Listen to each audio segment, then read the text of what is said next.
6, 5, 4, 3, 2, 1. You'll never have the sacred stone. Oh, this you crazy mother.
What we do here is go back.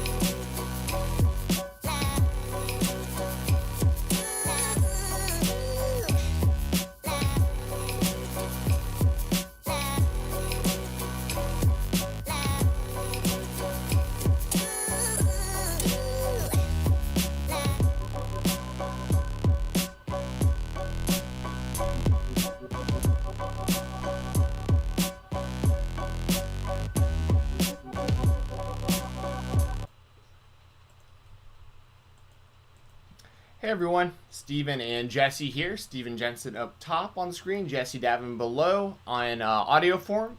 And we are here to talk about AEW's Fight for the Fallen, which is tonight on TNT.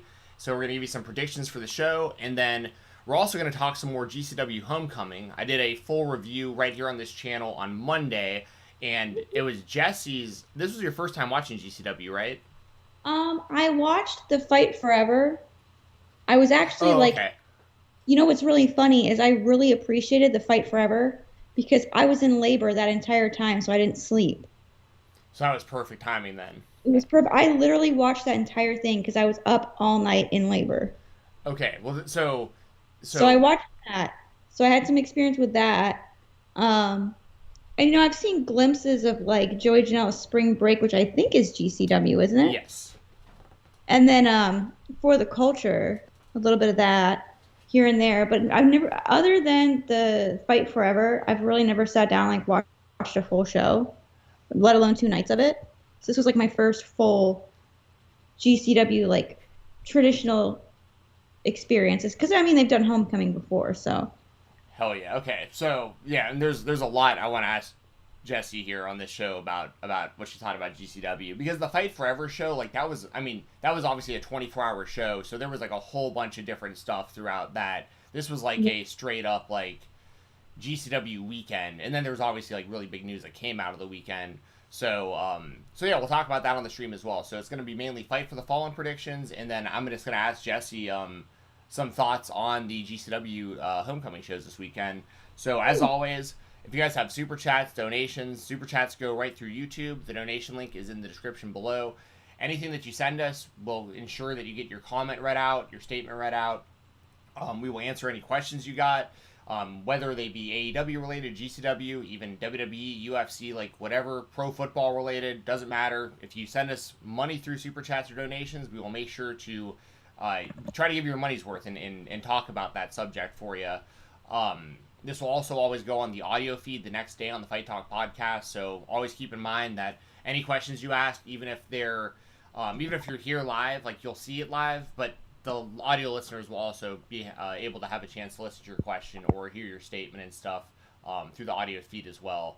So, Speaking of super chat, wait, what? Issa. Oh, for Gage. Okay, I was like, whoa. Yeah, no. I says R.I.P. Chris Jericho because, as we will discuss at Fight for the Fallen, Chris Jericho is in some trouble, and we appreciate you, Issa, so much. I love you so much. Yes. What's up, Issa? Thank you very much for the super chat. Issa was on there doing her, I think it was a Raw preview that I caught a couple minutes of on Twitter, and her and Little Roman were doing their thing, so it's always good to see them out there. Issa, you're a real trooper for reviewing and previewing all this WWE still. Don't know how you do it, but She's a trooper. She sits there, she films it, edits it, puts it on YouTube, does the pre-party. I mean, that's amazing. A pre-game. Yes, you just got to do more of that for like AEW and like get more into GCW and start watching IWTV. Like I would be very happy to see that, Issa. I know you're finally like getting like really diving into AEW, Issa. So like I'm very happy to see that. And by the way, I'm never telling people like don't watch WWE, don't watch Raw. I'm just saying like a lot of people have a lot of issues with those shows, and there is a lot of really good wrestling out there right now. So like I don't even like hearing people complain about the WWE at this point because it's like if you don't like it, watch something else. Like there's so many options. But thank you very much. And Issa says she does it for AEW. I saw that you've been doing it for AEW, so like I think that's awesome. So yeah, thank you all very much. And I mean, we might as well talk about that first, Jessi. Like it's right here at the top of the list. Tonight at Fight for the Fallen, we are gonna get Chris Jericho as the Painmaker taking on Nick Gage in a no rules match. It's a no rules match. It's not a death match. Well, I don't know if they can call it a death match on TNT. That might be part of it. Oh, well, they had a Texas death match. Well, that's true. That's true. I forgot they did that. That's what they called it last week. Him and Archer. So yeah, maybe they keep 2 weeks in a row. Yeah, I don't know. That's a good question. I mean, regardless, it's a death match, is what it seems like. I don't know how far they'll go, but they went. I mean, they did some stuff on last week with Mox and Archer, like the barbed wire boards and stuff like that. Exactly. So, you know, I think a couple things that I'll get your thoughts on it. Like, I think that I love this Labors of Jericho story because. Like last week, he had to beat Shawn Spears, and Spears could use the ladder, which I thought it wound up being a way better match than I think people expected it to be. Yeah. And then this week, he's got to fight Nick Gage in basically a death match. So now it has my wheels really spinning on, like, who is MJF? Like, because I have to assume Jericho's going to win, and that is my prediction. But now I'm thinking, like, could they get Ultimo Dragon? Because, like, they've talked about maybe bringing him in. And if they do, like, Chris Jericho as the Lionheart versus... Like, if Jericho keeps, like, kind of going back and, like, having to use different gimmicks throughout this thing, I think it'd be an awesome story. Do you think this is an antithesis because he's going to retire or something? I think he's just trying to reinvent himself. Because, like, tonight, I think Jericho is going to take a lot of stuff. Like, I think he'll probably take the pizza cutter. If they have any light tubes or glass or something, I think Jericho's going to try to prove. Like, I don't think they're going to go as far as GCW goes, but I think they're going to go farther than what people are used to seeing on mainstream TV. And I think part of it's probably like Jericho. He's got to know that he's getting a little bit stale, and you know, what better way to reinvent yourself? You saw what it did for Matt Cardona this weekend. Like, Chris Jericho could show up at GCW, hypothetically speaking, Forbidden Door style, and he could have, like, a death match against somebody like Alex Colon or something, like, in GCW, maybe. Like, that would be cool. Yeah, so what do you think about this matchup? Who do you think wins? And especially after seeing Nick Gage this weekend against Cardona, like, If that adds any more to like kind of your thoughts on this. Well, I'm excited. I'm really excited. The last person I expected to come out was Nick Gage, but as soon as MJF said he once robbed a bank, I went, no way, Nick Gage? I said, no way. Nick Gage is very much GCW Indies guy. You know what I mean? Like, he always seems to be. Oh, there's an earthquake. Sorry. Not here. Not here in Japan. I love that you're so into it that you're getting alerts for so earthquakes in other countries. I don't know why. I want to catch the big one.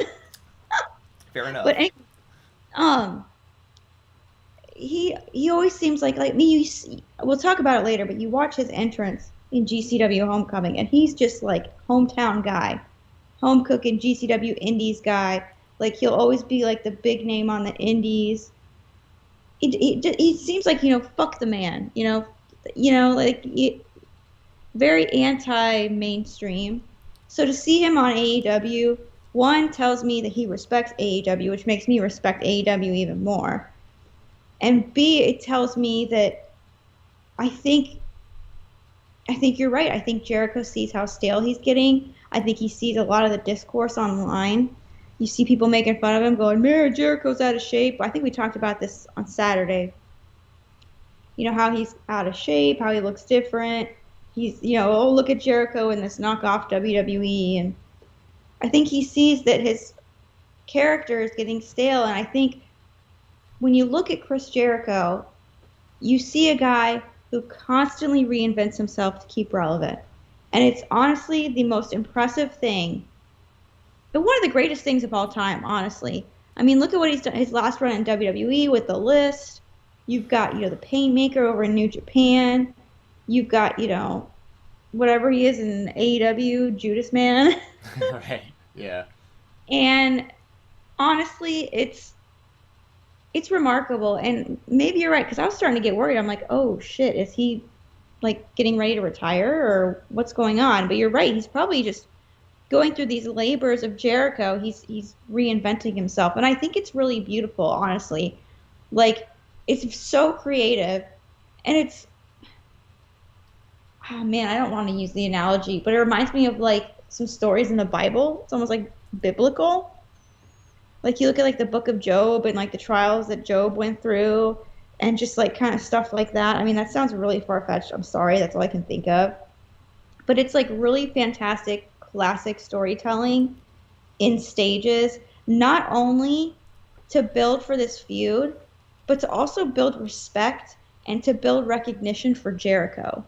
Because like you said, he's gotten kind of stale while MJF has remained over. You're right. And I feel like this helps build him up. And I think you're right. I mean, what's going to happen next? I think that's what makes this even more exciting.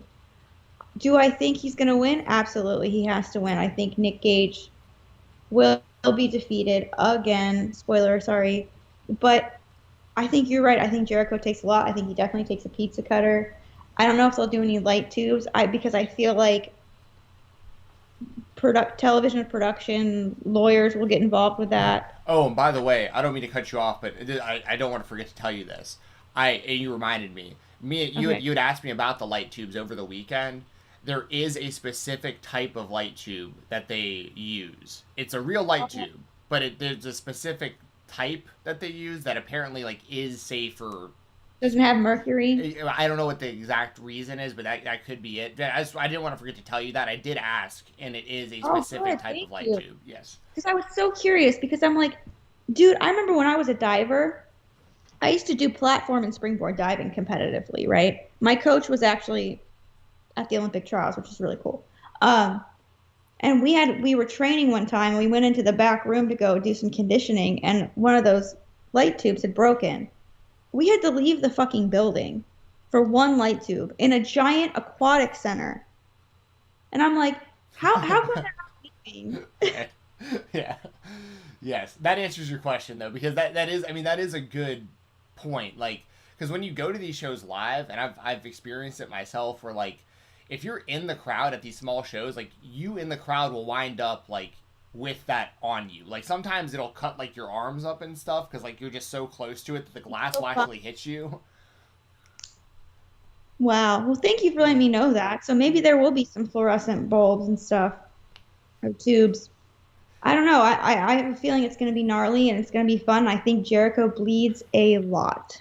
I I agree. think Jericho gets his, not his comeuppance, but he earns his stripes. You know what I mean? Yeah, and another layer to this too that people I think are kind of overlooking is Chris Jericho narrated the Dark Side of the Ring. Like he's very familiar with what Nick Gage does, and Yeah. like he's probably been wanting to do this since he did that show. He's probably sitting there going like, "Oh my God, this guy is this over right now. Like I got to get a piece of this." Wonder if that's what made him want to seek out Nick Gage. That's probably a big part of it. And then there's also, of course, John Moxley and Nick Gage have a feud going right now as well. And of course, Moxley's in AEW, It's and true. what I think is going to wind up happening because they announced that GCW's War Games is going to be the night before All Out in Chicago.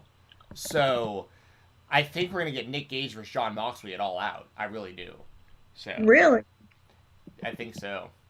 I could be wrong. Obviously, I don't know that, but I feel like they're both gonna be in the same town. Like, and Gage is gonna be in a War Games match where you'd normally think like, oh, that'd be way worse. Like but because there's gonna be 12 people in the match, they can kind of work around Gage, like having to Sure. go as far as he normally would in a singles match. Like everyone else can get really really beat up.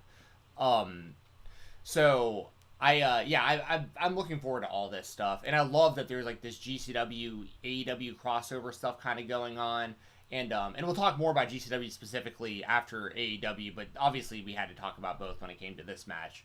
Um, but yeah, I think we're all on the same page. I think we all figure Jericho's gonna win, but Gage is gonna show the world like what he's all about, and Jericho's willing to like go out there and bleed, and I honestly, I would have said there's no chance in hell they're going to use the pizza cutter, but he brought it out last week, so the expectation is there Sure now. did.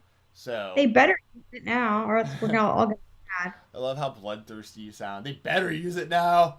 I want I to know. see it. CW has turned me. Yes. Oh, we had a couple super Yeah, chats.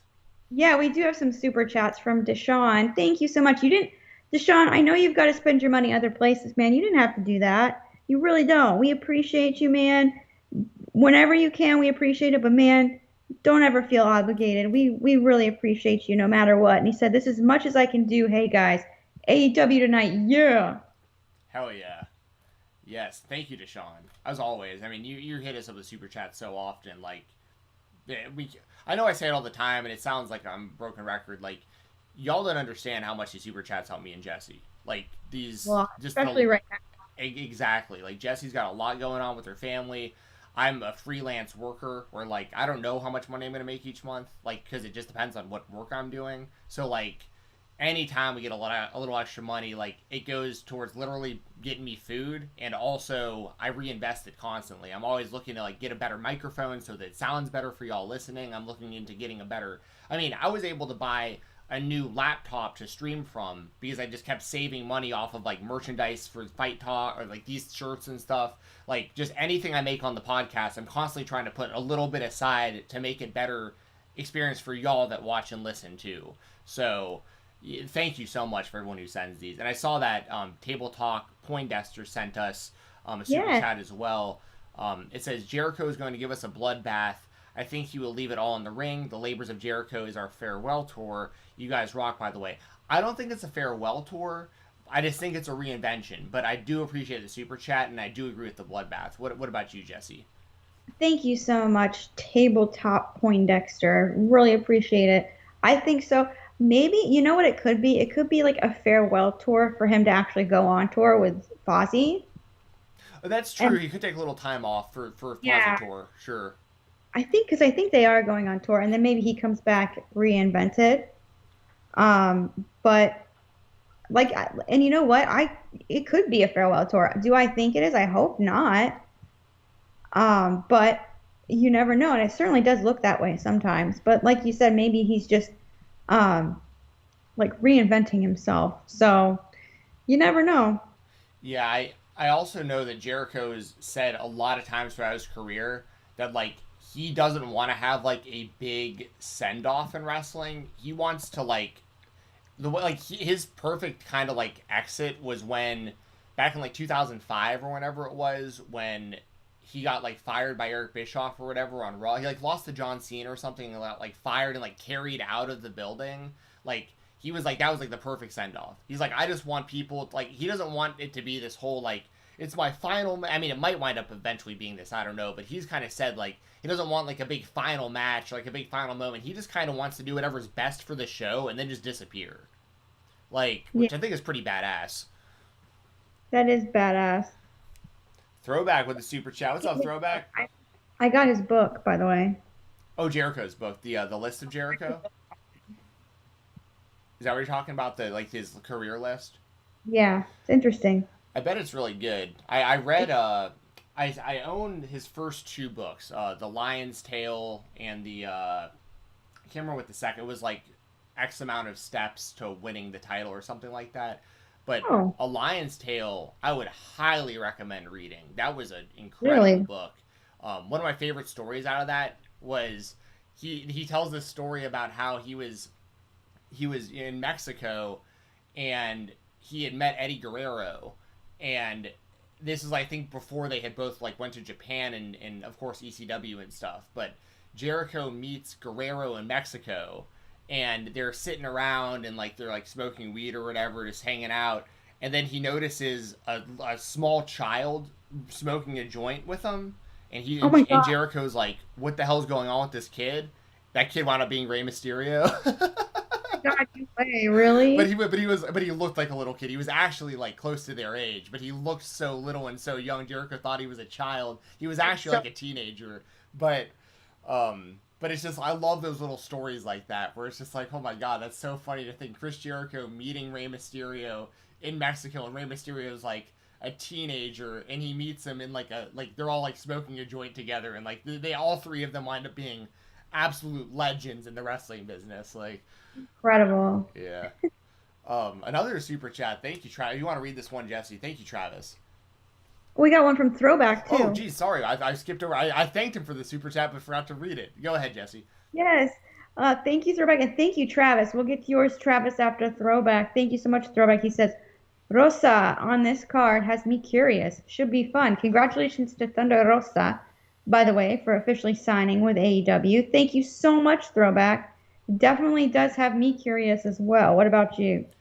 Yeah, for sure. I think Thunder Rosa is the best example, outside of maybe Kenny Omega, but it'd be pretty close as far as like the best example of the Forbidden Door concept so far. Because she shows up, obviously she works regular for NWA, but she'll now be regular for AEW, but she was already pretty much regular for AEW. She showed up in Impact's Slammiversary as the mystery opponent to Deonna Purrazzo. She's wrestling in AAA or AAA, depending on how Hispanic you can make yourself sound, because I'm not very good at that. Me too. I can't roll my tongue, so like half the words in Spanish I just sound very, very, very white trying to say. Like when I was in high school learning Spanish, like because I just sound so dumb. People always made fun of me because I'd be like, yo quiero Taco Bell or whatever, and they'd be like, that doesn't sound, quiero, and I'm like, Quero, I guess I can't do it. But yeah, anyways, I think Thunder Rosa is one of the best wrestlers in the world right now. Like especially if I had to look like specifically at the women. Now, granted, I think Thunder Rosa is in the conversation as like best regardless of gender. She's awesome.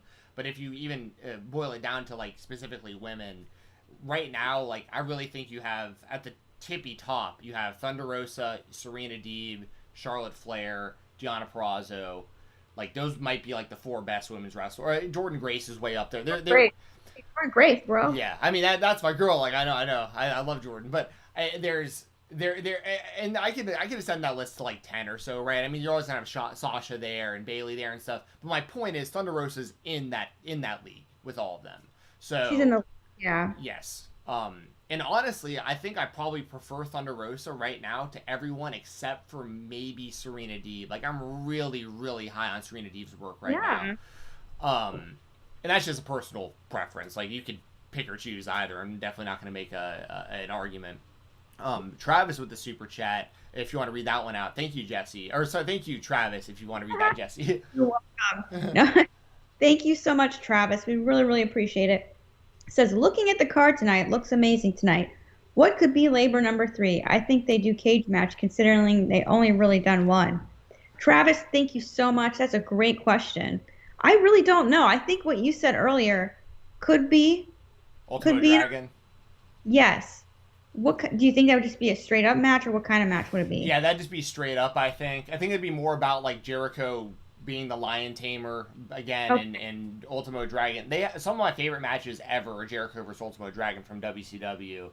And also, just before I miss it, George Hook says, "Oh God, no, it's Britt Baker is the best." Britt Baker is definitely the most over woman in AEW. I will not debate that. I don't think she's in the same league just yet in the ring as the others, but like I will not argue that Britt Baker deserves to be AEW champion. She's not been wrestling for very long. Exactly. That's the only. I mean, it's just one of the things. Like, it's pretty much impossible unless you're like MJF and you just like are a sponge and just get as good as everybody within like your first year of wrestling somehow.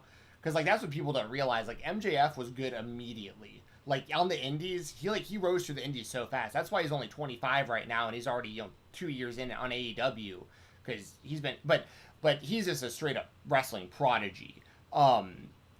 With Britt Baker, it's just going to take a little bit of time, but she is undoubtedly the most over. So I think she should be the AEW Women's Champion as she is.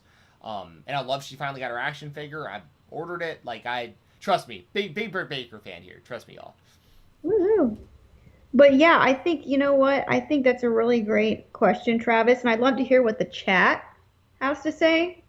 I'd love to hear their predictions. One person I'd like to hear predict is Corey. I know he's probably not in the chat right now, but I'd love to hear what he has to say because he has such a big database in his brain that I'm sure he could find some Jericho match. He could find something that we haven't thought of. Yeah. You know what I mean? Ah. Yeah, and Bill's Mafia mentions Juventud Guerrera. That's a possibility too. They have history, and Juventud's wrestling still. I saw that he just got announced for some.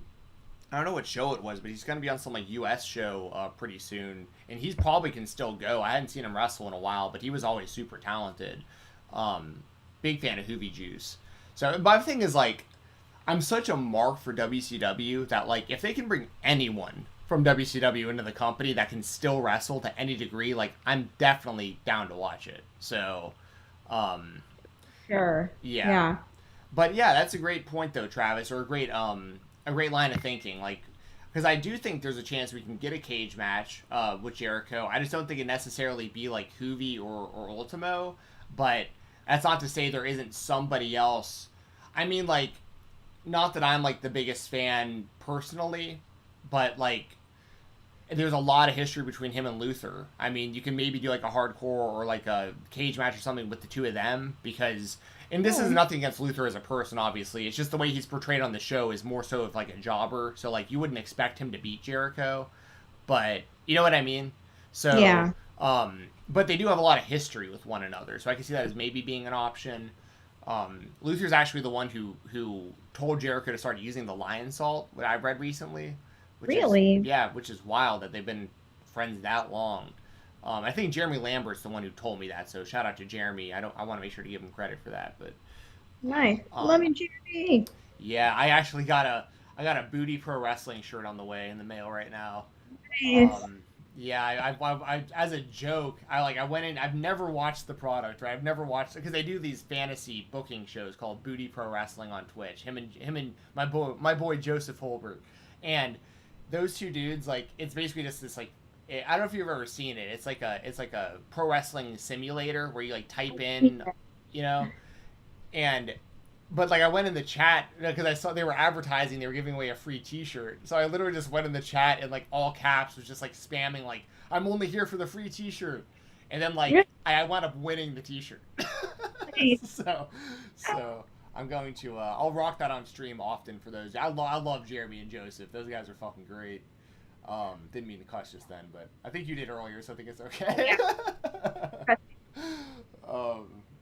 But yeah, thanks y'all so much for the super chats. We'll keep moving on with the show, but I mean, feel free to keep sending these in. We'll make sure to keep deep diving for you.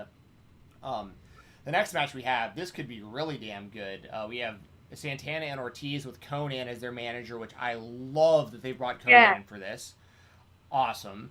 versus FTR, the team of Wheeler and Harwood, with of course Tully Blanchard. Who do you think wins this one, Jessi, and how do you think it happens? Ooh.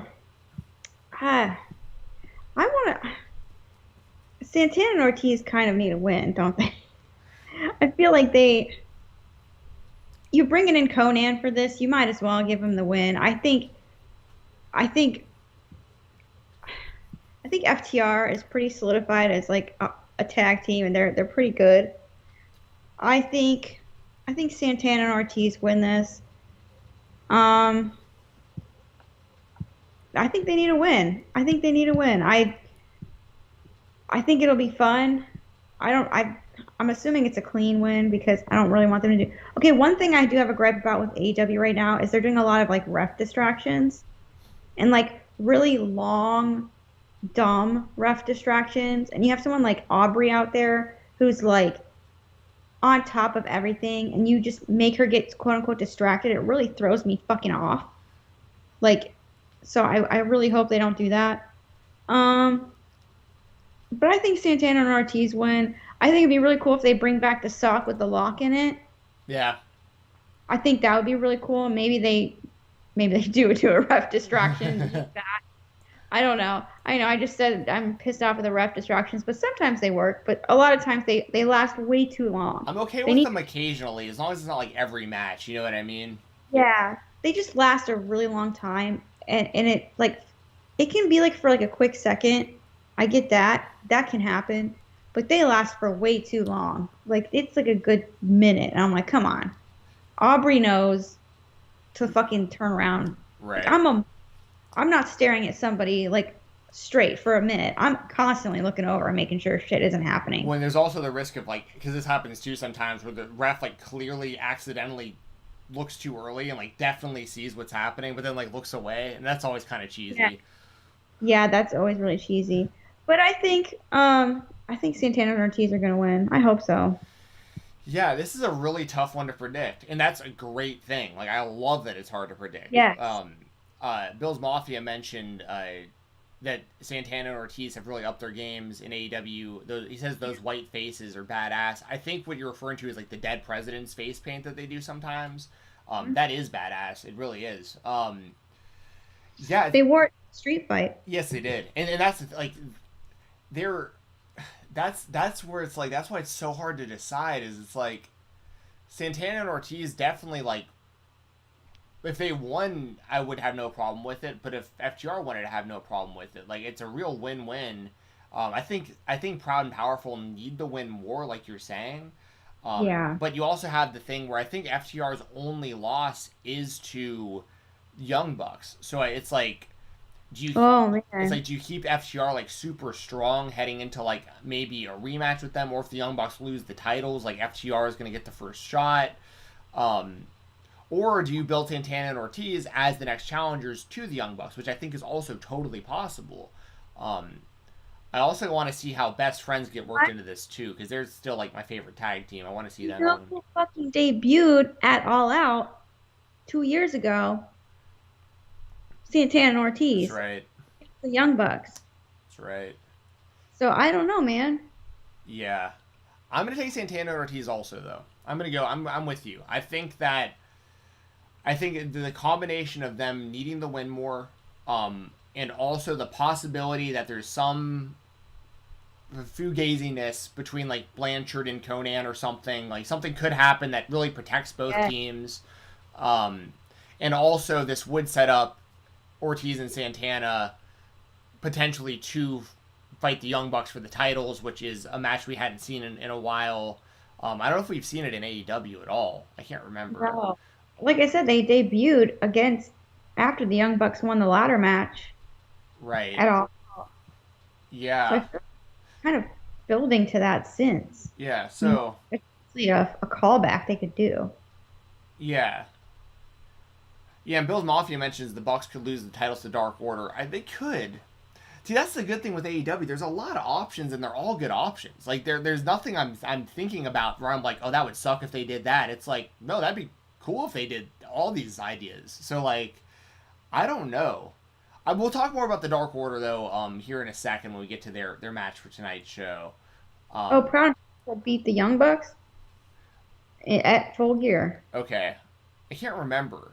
I mean, I'm sure it happened. There's been so much damn good stuff in AEW the last 2 years that like it all just kind of blends together for me. And that's the other Yeah. thing too is like what what does it speak to like AEW also where like their product is like so solid that I like a lot of the time I don't remember who wins. I hate that I don't remember the match happening, but I'm sure if I watched it I'd remember like right away. But like there's nothing that ever sticks out to me outside of like the weird like explosion that didn't go off and like that technical stuff or like JR saying, you know, WWE and whatnot. Outside of that kind of stuff, there's really nothing AEW's done booking wise where I've been like, oh god, Mad. they really did that. Like I haven't felt that way once, I don't think.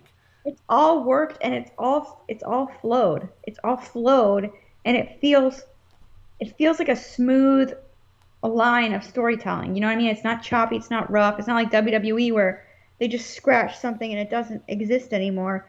It feels like no matter what, anything that's happened in AEW is fair game for a callback and it makes sense. Yes. That's the most important thing. It makes sense. They don't insult our intelligence and pretend like these things didn't happen. Like we saw them happen, and they will reference this. Like it's very simple, but you know. Moving on, we have Christian Cage and the Jurassic Express, the team of not Marco Stunt. He won't be in the match, unfortunately. Jungle Boy and Luchasaurus with Marco Stunt on the outside, taking on the Hardy Family Office, the team of Angelico, Private Party, and they'll have, of course, Matt Hardy on the outside. I guess, of course, I want to know who you think is going to win and lose the match. But do you think there's a chance that Christian turns at some point on these guys? Like, do you think it's a little too white meat babyface, like a little too, or do you think because we think it's so, you know what I mean? Like, is AEW playing 4D chess with us, and we're going like, Yeah. it's Is so it too obvious he'd turn that like they Yeah. just won't, you know? It does seem like when I watch Christian Cage right now as a babyface, it just doesn't feel right. You know what I mean? Like every time he's talking, and I feel like it's on purpose. He seems to have an ulterior motive. You can't quite tell. It's like a car salesman kind of thing. Yeah. Like I'm watching some guy pitch some like shitty Honda Civic from like the year 2000 as like the best fucking car in the world. Like it's not, all right? It's like literally the engine's literally about to fall out. Even though Honda Civics last forever, come on, bro, don't fucking play with me. But I do feel like eventually Christian Cage turns on the Jurassic Express. I don't think it happens now. Maybe they tease it, but I feel like something's gonna happen with Christian Cage and Matt Hardy. Like something's gonna happen because I mean, they've having that feud. They had that match. It was a good match, and I think Jurassic Express wins just because they're over. Because you got Jungle Boy is over as hell. No offense to Private Party. I love Private Party. They're very talented. But I feel like right now, you've got to go with the flow and you've got to go with Jungle Boy at all. And any opportunity for Jungle Boy to get over, you have to get him over. You got to listen to the crowd, which I feel like AEW does profoundly. Or if you're not going to have Jurassic Express win, use Jungle Boy's freaking white hot overness to solidify this heel turn for Christian Cage. Those are the only two things I feel like that are optional right now. Yeah, I'm with you completely on all that. Like, I don't think he turns tonight, and No. but I think like eventually they probably have to do that. You know, it's interesting. I feel the same kind of way about some of these other guys that could potentially coming into the WWE, like, or from the WWE to AEW. Obviously, like, you know, I guess the way I could put it, like, Christian's obviously still very solid. Like, he's still very technically sound in the ring. Like, he has good matches, but there's just, when you're in a situation like in AEW where there's so much young talent that's just, like, changing the game, it's hard to stay, like, that impressive, in my opinion. Because, like, now as a heel, it's different. Because, like, Christian could just, like, you know, his character can change a lot of this perception, I think. But it's like, when you're on the same show as like we're gonna have Santana Ortiz and FTR, like two of the best teams. We're gonna have Nick Gage deathmatch. We're gonna have Kenny Omega on the show and Hangman Page on the show. We're gonna see Lance Archer. Like when you see all this stuff, and then you also see Christian just kind of doing the same stuff he's been doing in the WWE for decades. Oh, It is. It's a little underwhelming, right? But as a heel, that's a little different because you can get around a lot. You don't have to be over with the crowd as a good guy. You just do whatever you can to generate heat. You don't even have to necessarily have great matches as long as like your character's over. So that all said, though, I am taking Christian Cage, Jurassic Express to win the match, and I think it does further the Matt Hardy and Christian feud. So we'll see where all of this heads. I think it'll be a solid match. So I mean, I like everybody involved in the match, so I'm sure it'll be fine. And is your prediction Cage and Jurassic Express as well? Yeah. Okay, cool. Moving on.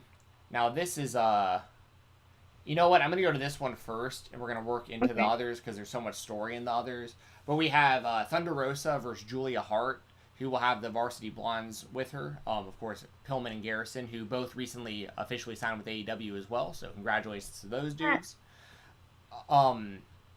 The only issue I have with Julia Hart, and this is literally, it's not her fault, and it's not even fair for me to say this, to be honest, but I don't like that last name, because that's how the Hart family spells it, Yeah. and she isn't in the Hart family. Now, that might be her actual real name, and like, you know what I mean? I don't know, but my thing is, like, if you're going to use that name, it's kind of like, I immediately think Hart family. McMahon. It's like using the name McMahon in wrestling. Exactly. That's a perfect example. But she seems like she has a lot of potential. But then there's Thunder Rosa, who I've already said is like one of the best wrestlers in the entire world, like regardless of gender right now. I think Thunder Rosa for sure wins this match, but I think this is a real test for Julia Hart to see where she's really at. If she can have a great match with Thunder Rosa, she's got a lot of really bright future ahead of her. If it's just okay, she probably just needs a little more work. I think we'll find out a lot about Julia Hart in this one. What do you think? I agree. I think Thunder Rosa gets over it, but I feel like this is I feel like Thunder Rosa is so good in the ring that she'll really help her, like, improve herself because I mean her in-ring skills need some work, Julia Hart, and I feel like Thunder Rosa is a good person to go up against because she's so damn good. And I think that this will be a good match. I think it'll be fun, especially with the Varsity Blondes in the corner. I feel like that adds a little bit of fun to the match. Gets them on TV too, which is fun, especially since they just signed. So I'm looking forward to it. I think it'll be fun. I think Thunder Rosa obviously gets the victory, works her way up to eventually challenging Britt Baker again for that women's championship. But for the time being, she will be taking away a victory in this match. Yes, on the same page there. Bill's Mafia says that he checked, and that is her real last name. So it's one of those things where I don't want to be a jerk and be like, you shouldn't use your own name, because like, who am I to say that? But I probably would have come up with a stage name, to be honest. I just think this is confusing, but that's just me personally. And here's the thing: if she winds up being great, like years from now, she's like one of the best. It's gonna be almost an homage. You know what I mean? Like they'll be like, oh, she's like one of the best wrestlers in the world, and she's a Hart, but she isn't a Hart, but like she's kind of almost. I don't know. It's weird because I'm always gonna think of that family when I see that name. Fifth cousin thrice removed from the Harts. Or you do a stage name and literally just add an E, Heart, because that isn't the same. You know, I don't know. But Hardt, Hart. Hard. Very German. Yes. Moving on, we have Lance Archer defending his newly won IWGP US Championship against Hikuleo, who we saw in the crowd which I think is badass too. It's like you're just watching an episode of Dynamite, and there's Hikuleo in a Bullet Club shirt sitting there in the crowd, and it's like anything can happen on these shows. Forbidden Door is kicked wide open. Right. And this Archer beating Moxley last week, I had no problem with. Like, Archer's one of the best built dudes in the company as far as like protected, like wins and losses. Like very rarely loses, only loses to like the biggest names in the company. And then he finally got a big win over a big one here in John Moxley. Needed it for sure. And I have no problem with any of that. And this is, I talked about this on the live chat last night with Doug and Brandon. it's a testament to how great AEW is when they're like in. So, for example, I'll back up a little bit in the WWE, and I'm only using them as an example because they're the standard. Like there's nothing else to really compare AEW to. When you look at WWE and all their title belts, the only title belt that I think means anything in that company is Roman Reigns' Universal Championship. Yeah. That's it. That's the only title belt that I think matters. Just because of how you see the champions losing all the time on WWE, non-title matches and stuff. I just feel like you don't care. In AEW, their titles mean so much that even championship belts that aren't theirs are over. Right. Like That is true. That's a very good point. like that's amazing to think about. Like this US championship that is a New Japan title, just on the few times that Moxley defended that belt on AEW TV, even if you've never watched New Japan before, there's a prestige level to that title belt just based on the little bit you've seen Moxley have it, and it was a really big deal to watch Archer win it last week. It's not even their title. It's not even their title, but you felt the weight of it being on television. Exactly. AEW is so good, and the stories make so much sense that they're getting other productions belts, other promotional company, other wrestling companies belts over on their television show. Like, it's such a testament to the beauty of AEW and how well they're booking things and how well they're making things flow and work. 1,000%. I think the way they've handled the champions in AEW has just been really, really, really well done. Like, the only champions we've seen lose in non-title matches since the company started was the Young Bucks losing to Penta in Kingston, and That's right. and that happened. This only happened one time in the 2-year plus history of AEW, and it was used as a way to set up their pay-per-view match. And the main reason is also AEW being about rankings. They needed a quote-unquote excuse to get Penta and Kingston up the rankings and into that title match. So like it all totally made sense. Plus the Young Bucks in storyline were taking the match lightly. Like they weren't really like trying as hard as they normally would, and it wound up costing them the match. So like all of that made sense. It's so much different seeing that once every 2 years than every time you turn the show on, your champion's getting beaten on title matches. So, I know. but so that's just, and that's all to say. Lance Archer, new IWGP US champion. I love it. I love his character and everything. I like him and Jake the Snake together, but I don't think he necessarily needs Jake at this point because Lance can really talk on his own, and I think Jake could probably be better served talking for somebody else who isn't quite as good on the microphone. But Hikuleo's going to show us a lot too. He's a guy who's still pretty untested, especially in the U.S. Like I don't know if he's ever wrestled on like a big U.S. show. And he's the brother of Tama Tonga and Tongaloa, they're the kids of Ming / Haku, one of my favorite wrestlers growing up. Love me the Tongan Death Grip, and universally praised as the most ridiculously badass, impossible guy to beat in a fight ever in real life. So, the story. Have you heard the stories about Haku in real life? Like the fight. No. So, just to give you an example, there are stories that have been told by multiple people. Like I've heard from so many different people these stories. Like, and they're all the same. So, like, I totally believe them.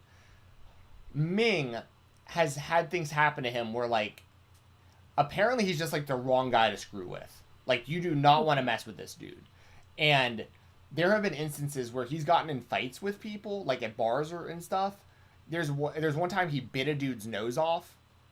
Oh my God. There was one dude who I think he gouged his eye out. There are stories about him breaking through handcuffs. Like him being put in handcuffs by police and just busting through them. Like, apparently he inhaled. Apparently, during one of his big fights in public, he incited enough action that a police squad showed up and pepper sprayed him, and he apparently inhaled the pepper spray and just kept going. Dude. Like, so... What? Yeah, so there's all these stories about Ming / Haku just being the most savage human being ever, in like the coolest way ever. And these are his kids we're talking about. So like there's that expectation of like if you're Ming's kid, like you're probably a pretty tough badass. You know what I mean? Dude, have to be. It's just survival. So that's versus Archer, and both of the guys are like very tall too. Like they aesthetically, it's very cool to see guys that size that can both wrestle. So. I talked about it last week, and I was probably a little harsh on it in hindsight, but I was talking about how I don't think, like, Omos and Strowman would be that good, and they're both, like, really big dudes. I think this is going to be pretty good, actually, and they're both really big dudes. So yeah, what do you think? I mean, I think it's pretty obvious Archer probably retains, but there is the doubt there because Hikuleo is a New Japan wrestler who could potentially bring the title back to Japan, you know what I mean? Yes, I mean, that's the beauty of AEW is there's always that lingering doubt in your mind about something that could happen. So, one thing I do want to make note of is that Lance Archer won in his hometown. Yes, good call. Which is nice because in a Texas death match in Dallas, which was really, or Garland, excuse me, which is outside. It's a suburb far, far away from the inner city of Dallas, but it's still in Dallas because I'm from Dallas. So, yeah, so he won in his hometown, which is really cool. So, really did enjoy that. I think he wins. Even though, there's this whole Forbidden Door and, New Japan and some guy we've never seen. We've never seen him in the United States, so he's new to us. So here's one thing I do really like about AEW is if this was WWE, and I hate to compare it, but that's all I have to compare it to, really. If this was WWE, this would be like the first time we've ever seen this guy. We're not familiar with his offense. We're not familiar with how he works. He's brand new. Lance Archer is going to be somewhat familiar with him, obviously, because he, exists outside of the AEW universe, but also because he's not fucking stupid and he's probably watched some of his matches, which is nice. It's like nice to know that other people watch other matches. So it's like, and what I love about AEW is when you have someone who's not necessarily been on television in the United States, and so he may be unfamiliar to the larger audience, they do a very good job of explaining like what their main style of offense is, what their moves are, what kind of things they do, what they're known for. And then you also see someone like a Lance Archer play to that in the ring at the same time. Yes. So it makes it very easy for me, a stupid mark, to understand. You know what I mean? Well, yeah, for sure. And that's a big reason why I think Excalibur is so valuable on commentary, because he knows the history of everybody who's on the show. Yeah, and they don't beat around the bush about it. And I appreciate that. Right. Well, because the flip side is like in the WWE, I haven't been watching, but like I've read enough about Piper, whatever. Exactly, Piper Nevin, who I know from NXT UK because I cover that show for Fightful, so I'm like even I'm familiar with her. Like, and I don't even watch Raw or SmackDown. And the apparently the commentary, like it was like, who is this? She's in your own company. She's been around for years. Like, how could you not know who this is? Exactly. And it's so... That's what's insulting to me. And that's why I appreciate...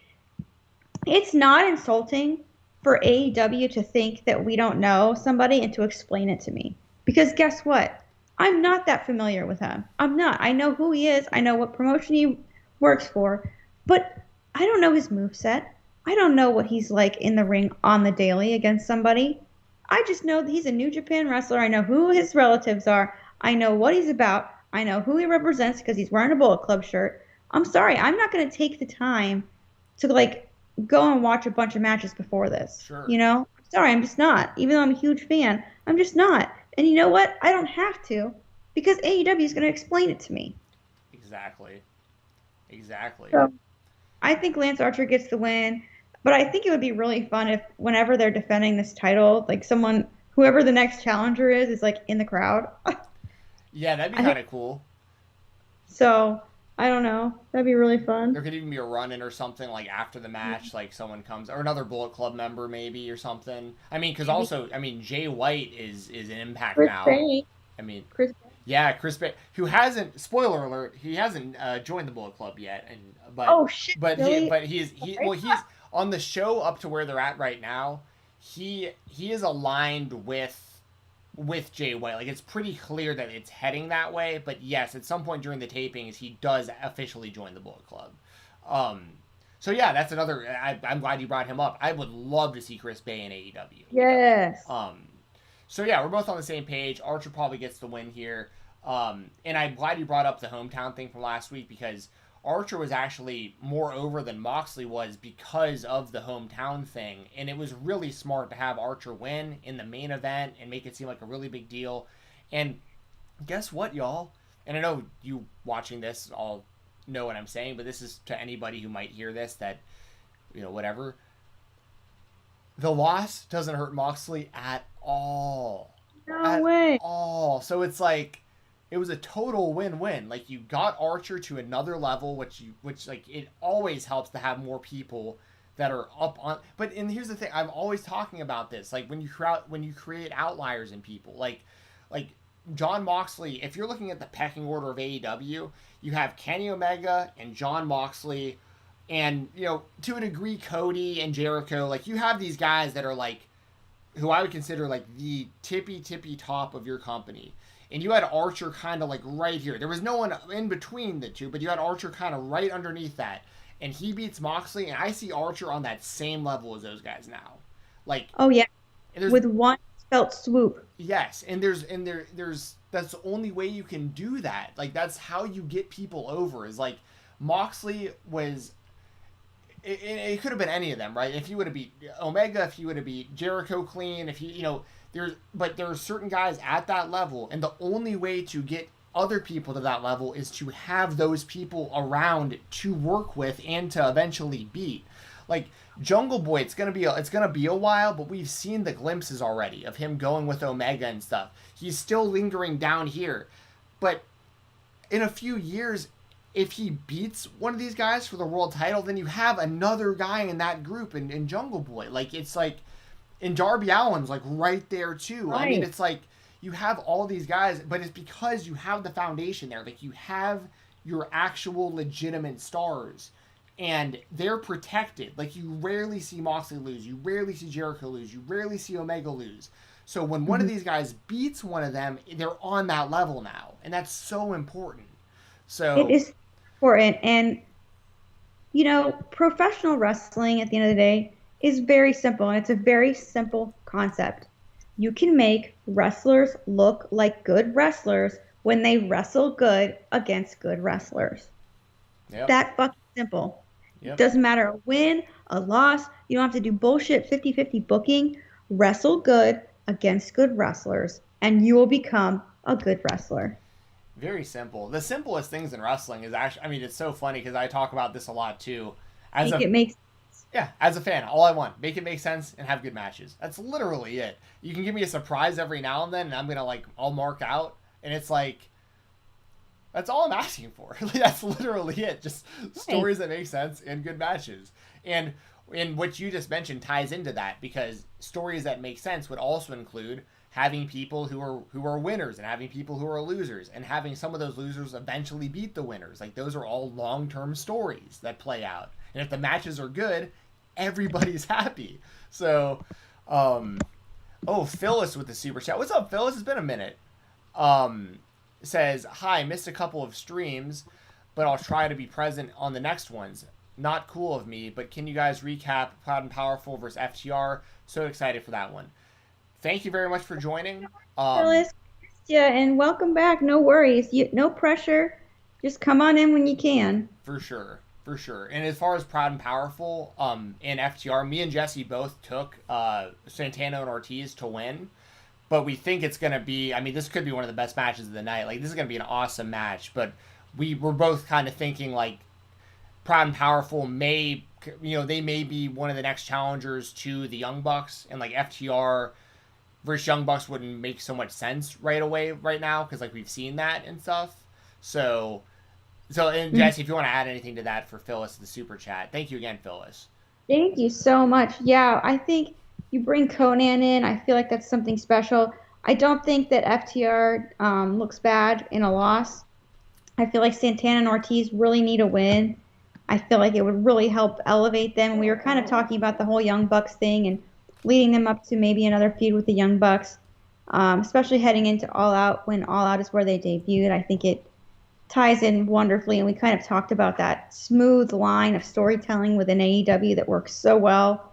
Yeah, I think at the end of the day, Proud and Powerful need a win, and I think it helps them. And at the end of the day, we want our wrestling to make sense, and it makes sense for them to win.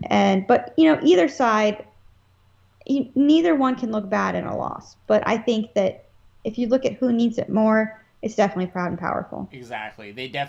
Proud and Powerful needs it more. FTR is already made in that company. Like they're good to go no matter what. And they're always going to have their credibility. They can lose every now and then, but if they're mainly winning and only losing like a couple times a year, to lose to a team like Santana and Ortiz doesn't hurt FTR at all. So, thank you very much again, Phyllis, for the super chat. We very much appreciate that. Moving on, we got the main event. Well, I don't know if this is going to be the main event, actually. This is the last one we're going to talk about, though. I'd assume, the main event probably should be Gage and Jericho because, like, especially if they're going to use a lot of the stuff that they're going to need to try to, like, sweep out of the ring. You might as well just do it at the end of the show. But we'll see how it all shakes out. But this is the match that has the biggest implications because it's the Elite, the team of Kenny Omega, the Young Bucks, and the Good Brothers, taking on the team of Adam Hangman Page and the Dark Order, the combo of Uno Grayson, Silver, and Reynolds. The big caveat stipulation here is if the Elite win, then Hangman Page cannot challenge for the titles and the Dark Order cannot challenge for the tag team titles. But it's the flip side the other way. If Team Dark Order and Hangman wins, Hangman gets a world title shot, Dark Order gets tag title shots. I think. Yeah. Yeah, okay. Yeah. I wanted to make sure that the tag team titles thing was official as well. I don't know. I think the tag team title thing is there, but I know for Hangman and Kenny, that's the main step. Yes. I think for Hangman to get a shot at the AEW World Championship, the Dark Order has to win too. Right. Okay, so there's a lot of moving pieces in this and a lot of possibilities in this. A lot of ways it can go. Now, one thing that I think is a cool idea, I can't remember who I talked to about this. It may have been you. It may have been another show I did. But someone brought up a really good point of, if the Dark Order wins and they're going to get tag title shots, obviously there's two tag teams there. You have Uno and Grayson and Silver and Reynolds on that team. Yeah. What I think would be awesome is if, like, Uno and Grayson got a shot at the AEW tag titles, but Silver and Reynolds got a shot at the Impact tag team titles. Oh, yes, that would be great. That would be pretty cool because I think Silver and Reynolds could be really cool over an Impact. I thought Silver was hurt. Is he still hurt? No, I think he's good to go now. Okay, good. And then, but once again, there's a lot of layers to this. I'm going to throw out a couple scenarios, and I want your thoughts on this. So, obviously, kind of the most obvious answer would just be Hangman and Dark Order win. Everyone gets their title shots. You got Hangman versus Omega at All Out, and, like, that all makes sense. And that's all stuff I'm totally fine with. Totally fine if that's the route they go. But what if the Elite actually wins this match? And it's something where, like, the Dark Order, like, because a big part of the story is, like, Hangman is, like, he's like, self-loathing. And the Dark Order's constantly, like, building him back up. Like, he's, like, especially if you watch, like, BTE, he's, like, they all think he's, like, this sexy cowboy they all want to be like, you know what I mean? Yeah. But on Dynamite, it's more so, like, they just really look up to him. Mm-hmm. But I think there's a story that can be told there still where, like, Hangman and the team loses and Hangman, like, is like, man, this was all my fault. Like, not only am I not getting a title shot, I'm the reason you guys aren't getting title shots. And, like, it makes him even more kind of self-loathing. But like, 6 months from now or whatever, Hangman is built back up and he wins the title then from Omega. I think everyone's in agreement. Hangman should beat Omega for the title. It's just a matter of, like, when they actually do it. So there's all that. And if they do that, one thing I think would be really, really interesting if I don't know if they do it or not, but if the Elite somehow wins this match, if they could potentially pull a story where it's like, okay, well, Hangman was the number one contender. He's not getting a title shot now. And then you look at the list of contenders, and I don't know who's on that list, but Kenny's probably beaten all of them already, or most of them, or they can change the rankings just enough to where Kenny's beaten all the top 5 or whatever. And Kenny goes like, I've beaten everyone there is to beat. Like, I'll be there at All Out with my title in the ring. Anyone who wants some, come and get it. And, CM Punk in Chicago. Ooh, spicy. Or even Bryan Danielson. Like, if you leave it open for a mystery opponent and it's either Punk or Danielson, that would be huge. And people are expecting them already in AEW. So, like, I think that that's all possibility. I think the most likely scenario is the Dark Order and Hangman just win and we get Hangman and Kenny. But what do you think about those scenarios, and what do you think actually winds up happening? Like, who wins this match? I really like those scenarios, and I'm looking at the men's ranking as of last week. And other than the champions, which are Miro and Kenny Omega, you have Hangman Page, Jungle Boy, Christian Cage, Darby Allin, and Orange Cassidy. Okay, so he hasn't beat Christian one-on-one, but they've built to that, but that would not be the right match for All Out. No. And then we said Darby's in there. Darby's in there behind Christian Cage. They could do Darby or OC. Because they haven't done OC and Kenny one-on-one. They did the triple threat, and they left that open still to potentially... That wouldn't be a bad option either. Like, honestly, if they did Orange Cassidy versus Kenny one-on-one for the title, like, I wouldn't mind that at all. And I wouldn't mind Darby either. But Darby just has other stuff going on. Yeah, he had that amazing match with Ethan Page. So Awesome. So good. Yeah, I mean, before you started explaining stuff and kind of really, I hadn't really, sat down and thought about it. But you're right. There's so many, like, layers to this match. There's so many scenarios that could happen. I've been kind of looking at it. Honestly, my prediction is that Hangman Page and the Dark Order do win, and they set up the match at All Out. But like I said, and like we've said a couple of times during the stream, the beauty of AEW is there are potentials for so many other opportunities, and they make sense.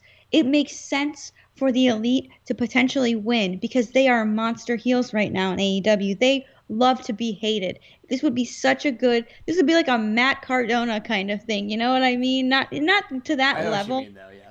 But just because also someone's going to have to beat Kenny if that's the case, because it's an elimination match. Yeah, that's true. And so that makes sense too. It makes sense for all this to happen. It makes sense for Hangman Page to go with the woe is me kind of storyline, and not really a gimmick, but the storyline, and for the Dark Order to build them back up again, or maybe, God forbid, he just turns on the Dark Order and goes his own way or something like that. It makes sense for him to just completely have a mental breakdown and just go straight to the bottle, and CM Punk comes out and goes, no, straight edge, homie, and whatever. And maybe that sets up his rehabilitation, so to speak, even though I really would rather not see that on television, because I'd rather just watch him have a good time drinking beer, yeah, to be honest. Exactly. But I'm gonna go ahead and go with Hangman Page and the Dark Order win this match. How they do it, I don't really know. I know we've talked about how we don't really like to see champions get pinned or lose, but I feel like in this sense you kind of have to, unless they do a chicken shit heel thing, which I don't think will happen. I don't know, but I'm really interested to see how it happens because I honestly have no earthly idea. But I feel like they're going to make it work. Yeah, and I feel like if the Elite loses, I think Kenny will somehow DQ himself or something. I don't see any of them pinning Kenny. George Hook. Look at what George Hook said. That makes sense. That could cause a really... That makes sense. That's possible. Sami Callihan maybe coming, because Sammy's talking about how it's not over between him and Omega, and they had a damn good match at Slammiversary. They did. There was a pizza cutter in that match. There was for sure. It's something I didn't mention. I'd mentioned the idea of Silver and Reynolds going after the Impact Championships, and one big reason for that too that I just completely forgot to mention, that the current Impact Tag Team Champions are the Good Brothers. So you have all these people in this match already. So yeah, so I mean, I feel like that really makes a lot of sense. I'm with you. I'm with you on the prediction. I think that Hangman and the Dark Order win. I think Uno and Grayson get a shot at the Young Bucks, and Silver and Reynolds get a shot at the Good Brothers, and that all that I think happens at All Out. That said, though, we'll do All Out predictions closer to the show, but like I still don't think Hangman wins the title yet. I don't know. Like he has to beat Kenny, like he has to do it, but I just don't know if you do it yet because there's still so much Kenny can do as the belt collector right now. I don't know. Yeah, I know. It's too soon to me. I know. We'll talk more about it later, but like you said, it's such a win-win. Like neither of us are gonna be upset either way. It's like Hangman wins, that's awesome. Kenny wins, that's awesome. Like win-win. So as long as Hangman eventually wins the title, all is well. So yeah. So yeah, thank y'all very much for all the super chats and stuff on that. I've got about another 10 minutes or so before I gotta bail. But okay, let's talk some GCW. Another super chat. Oh, sorry, we missed the super chat. Thank you, Jessi. If you could read that out. Sure. So Santana Ortiz should become future AW Tag Team Champions. We connected more with them since Double or Nothing. I'm just more in love with them. I completely agree, Phyllis. Thank you so much for the super chat. They are fantastic. You know, when I think they really got a lot of respect for people was that street fight. Them versus the Best Friends. That was probably my favorite match in AEW that they've done. Like I love that match. Yeah, that was really good. So, and I know that they had the potential for more of that. So I completely agree. Yeah, I couldn't agree more. I mean, Santana Ortiz that's why I'm thinking like at All Out it would make sense to do all those tag matches that I mentioned because Santana and Ortiz maybe like their title shot is, the following pay-per-view or something. Yeah. Or even a Dynamite because they're so great about stacking some of these Dynamites, like Fight for the Fallen being a perfect example. Like that's another thing. They don't really necessarily even wait. I mean, next week is Cody versus Malachi Black on free TV. I mean, like that's amazing. I can't say enough good things. And thank you so much, Phyllis, for another super chat. Like we really, really, really appreciate that. But yeah, before we get out of here, Jessi, I did want to get more of your thoughts on GCW because there was a lot of buzz about it this weekend. I loved both shows, and I love that you were texting me during the shows. Like you were like marking out over there, and I even said to you, I was like, see, this is why like when I'm so negative on the WWE, it's because like I'm used to watching this. You know what I mean? Yeah. So it's like. And I know that you weren't alone too. I know you said you've watched some GCW, but a lot of people, this was like the first GCW show that they bought. I heard that from probably 20 or 30 people this weekend. Wow. And so it's like there was. Anyway, yeah. Like just give me some of your thoughts about it and Cardona. I mean, Cardona winning and the reaction is like you can only. I've talked to multiple wrestlers since that show, just like about this, and every one of them has told me I would die to get a response like that. Like, right. So yeah, your thoughts. Well, for one, an earthquake of maximum measured intensity of 2 occurred. Cool. Okay, so there you go. Fucking earthquake. Hope everyone's okay. There was an earthquake in the wrestling scene this weekend with GCW Homecoming. I do want to say, this showed me like true passion in professional wrestling. I thought it was absolutely beautiful. Those fans are just incredible. I love when they would rush to the ring and start banging on the ring, and then they would just go back. Like they were one with the wrestlers. It's honestly, it's incredible. And just what cracks me up too is the commentary. The commentary is just like, yeah, fuck Dave Meltzer. Fuck that guy. Or, oh, fuck, that looks like it hurt. Like, they just don't care. They are fans, too. Outlaws. Like, at the end of the day, professional wrestling is about passion. It's about having fun. And that's what I felt all this weekend with GCW. It felt passionate. It felt like fun. It felt good. It did. Of course, there were crazy death matches with some insane spots that I just were... It's like, man, how much are you getting paid to do this? My God, all the respect. Syringe in the nose and all the stuff coming out. Oh, man, that was so cool. And then you have, like, the light tubes, and they're just, like, knocking themselves in the head with the light tubes. And then you've got Ninja Mac just being absolutely insane.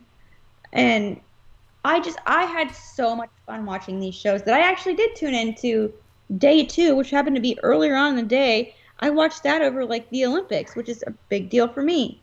And I had so much fun, and the heat on Matt Cardona was insane. And I do have a question. Okay, so I know Matt Cardona, his dad was a wrestler, right?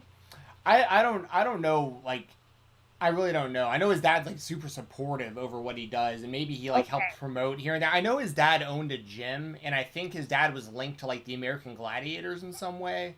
But I don't Okay. know. But anyway, what's the question? So did he have like before he went to WWE, did he have like a massive like indie history? No, no. So he's very much a WWE guy. Yes. Okay, so this goes to my point even more. To see somebody like Matt Cardona, aka formerly known as Zack fucking Ryder, woo woo woo, go in there and put on a death match like that and get that kind of massive reaction so organically, so simply, so not simply, I mean, he nearly bled to death, but you know what I mean. Yes. In one match, he was able to get the most desired response you want as a heel. And it really does tell me the flaws with a watered down, commercialized wrestling system. And I'm not saying there's anything wrong with it. It makes sense why they have to water it down and commercialize it and kind of dilute it from what it truly is. PG show But for if you, kids. yeah, you market it, you water it down, you make it a company thing. But when you take that and you concentrate it and you say, what if we took this and I don't want to say put it on steroids because I know what you mean, though. Yeah. if you want to up the ante and put that passion to 11, you watch a GCW show, that is what you want professional wrestling to be. GCW is what, when I picture passionate professional wrestling fans, I picture GCW now. I picture a show like that because you're going to have nothing but fun. You're going to feel all the emotions. You're going to want to look away. You're going to get invested. You're going to have passion. But you're at the end of the day, even though Jesus, Matt Cardona won, like it wasn't like when The Undertaker lost at WrestleMania. I didn't end that show feeling like shit. I ended GCW Homecoming that first night like reignited with my passion for professional wrestling. I ended that show feeling like energized as a professional wrestling fan, and that's really hard to do other than AEW. So hats off to GCW. They had a fantastic show. I'm definitely interested. By the way, if you're gonna have an amazing GCW show like that, keep your fucking small sized shirts in stock because I wanted to buy a shirt and it was Oh, yeah. They sold out. made small and medium. So next time, try and keep your shirts in stock.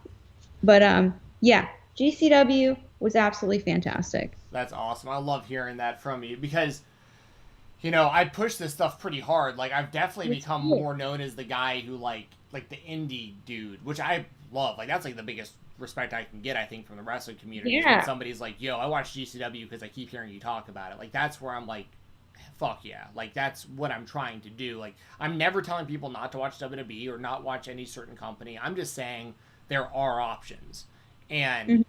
um, and I mean, there's so much like, the Meltzer stuff with Cardona because that was like a controversial thing. I don't think what he said was controversial. I think the idea that he thinks that there was plants in the crowd. I don't think there was plants in the crowd, but No. but I don't think what he said was really that controversial from the perspective of like it should not be the norm to throw things at wrestlers because you don't know what people have. If you got a battery in your pocket and they throw it and it's hit someone in the back of the head, like that could be a really really really big problem. But for this particular instance, they all threw like empty water bottles and all like nothing hurt anybody, It and was so and it was right after. I mean, it's like look at what they just did to themselves with right. pizza cutters and barbed wire and glass and all this stuff, and it's like I don't think anyone's shook over some water bottles after that. Um, but I understand where Dave's coming from, but I also think that he doesn't actually pay that much attention to the GCW product. So, I think he just doesn't quite understand what he's really talking about. But at the same time, Like that's the react. I mean, that's the best reaction he could have ever imagined. Literally, 1, 2, 3, stands up, and the first thing that happens if you pay close attention, a bottle hits him right in the balls. Like Right in the first thing that hits him right in the balls, and then it's just like pop, pop, pop, pop, pop, pop, pop, pop, pop, pop, pop, and just bottles flying from all directions, hitting him, hitting the ring, flying over him. That was insane. And then and then also like what you mentioned some other guys like one of my favorite things about these shows is the entrances because like you mentioned Nick Gage like Nick Gage is so over he couldn't even like get to the ring. No, he didn't. Matt Cardona was so hated he needed security to part people so he could get to the ring. Right. AJ Gray, when his music hits, everybody's rapping Waka Flocka Flame. I put Yes. my money up. Now I can't re-up. And everybody is just up there with him, bouncing around. And one of my favorite things of the whole weekend, one of my favorite things, Jessi, in wrestling is, and you get to see it on the indies way more often than you get to see it on mainstream, is you can sometimes see and recognize the moment that a wrestler realizes that they're over. And, Yes. and like Ninja Mac, like so Ninja Mac's been doing GCW for a few months now, but he's still relatively new. He wrestled Tony Deppen, and Tony Deppen's a made man on the indies. Like he's former Ring of Honor television champion. He's on Ring of Honor TV like every week. He's a big player in GCW, has been for years. He's beyond wrestling, you name it. He's Tony Deppen's one of the tippy top best dudes on the indies. So when he comes out, he already knows like. We built this city. People are going to be singing along. Like, he's going to be over no matter what. Ninja Mac's probably in the back going like, oof, Tony just got a hell of a reaction. Like, I don't know if this crowd's even going to really know much about me. Like, let's see how this goes. And, like, the dude runs out doing his, like, Naruto run, like, out, like, through the crowd. And, like, there's kind of, like, not a lot of noise. But then the beat drops for his song. And it's actually the header picture on my Twitter right now. It's the crowds around him, and right when the beat drops, everybody's going, Ninja, Ninja. Yes. And you see him looking back and forth at the people around him, and he's like, he starts bouncing around and like throws his symbol up, and everyone's like, and you can tell, like, that was when he realized how over he was. Oh, I see it. Oh, that's so special. Yeah, it's cool. It's really cool, and it's so like I said, so organic and so natural and so wholesome. It's awesome. So bleeding, but it is. Awesome. Such a big fan. So anybody else that like really caught your eye over the weekend that maybe didn't know a lot about? Our boy Charlie. Yeah, only 18 years old. Yep. Ridiculous. Man, just like everybody. I think there's everybody on that show. Had you had a chance to see Effie wrestle before? I've seen Big Gay Brunch. Okay. So, yes, a little bit, but I really hadn't got to see him like in his element, and I just love it. And I love the fact that like nobody gives a shit really that he's gay. No, it actually works to his advantage. Like It works to his advantage, and it's not like ew, look, he's gay. It's like, okay, he's gay and he's a fucking badass wrestler. I really love Effie, even just on Twitter. Yeah. And I know him also. I'm familiar with him from watching the Nobodies. They were drag queens that watch wrestling, and they have a YouTube channel. And they review wrestling, and he's been on their show a couple times. I really do enjoy Effie, and I love his passion. And he's going to be a part of the War Games, isn't he? Yeah. So the Second Gear Crew is a stable in GCW, and it's Mance Warner and Matthew Justice, who just won the tag titles over the weekend. And I told you too, like Matthew Justice, the WWE had him signed like 10 years ago and just put him in FCW and fired him after like 6 months.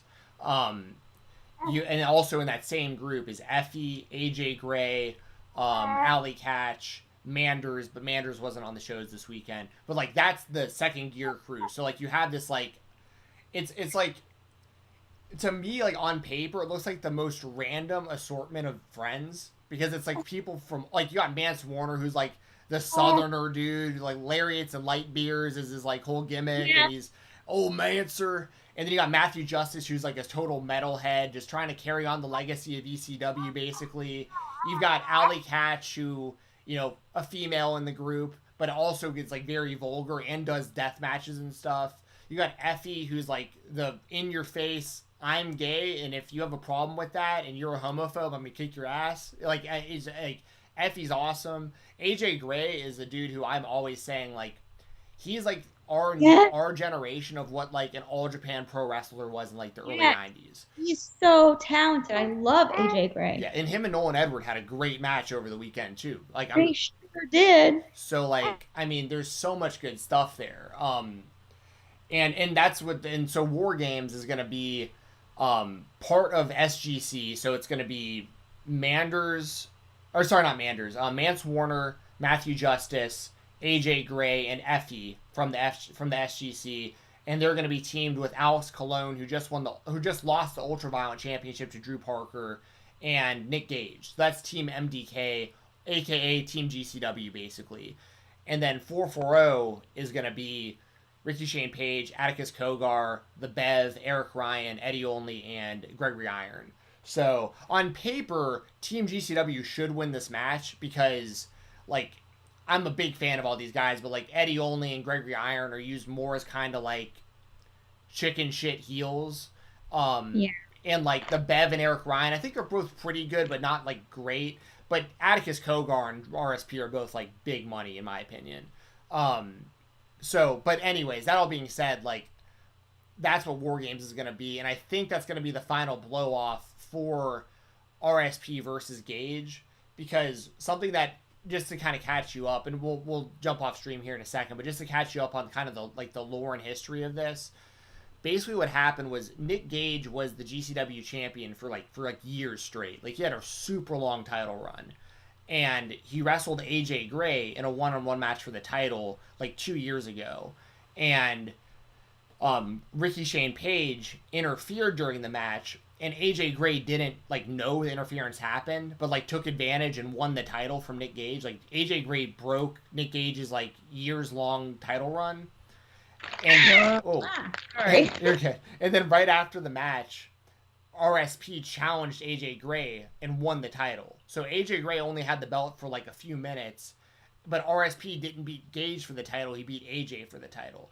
And then for the next 16 months, RSP would not give Nick Gage a title shot.